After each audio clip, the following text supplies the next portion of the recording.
Welcome to the first video in a tutorial series all about Edmit's brand new Career Pathfinder platform.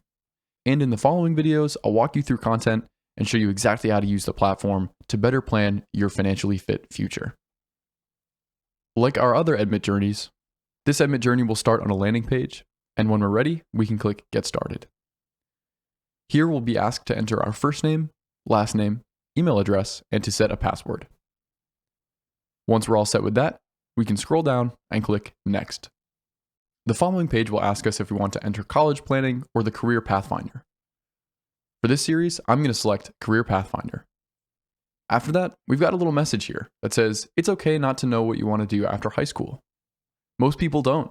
What's important is thinking ahead so that number one, you can find a career path that pays for you to live the way you want, and number two, you don't hate what you end up doing. Now the first step here is to enter our current zip code.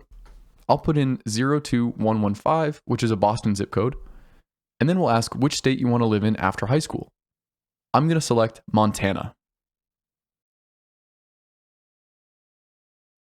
After that, I'll click Next. And now we've reached the Edmit Career Pathfinder dashboard. At the top is some stage-based content, which I'll walk through in following videos. Below that is some information about the lifestyle we'd like to live, as well as our career list for careers we're exploring. Next up is some age to financial fit information in Montana, as well as average monthly income for a particular career. That's all for this video, but stay tuned for the following ones where I'll start walking through content and talking about how to find careers that are the best financial fit options for you. Thanks so much. See you next time.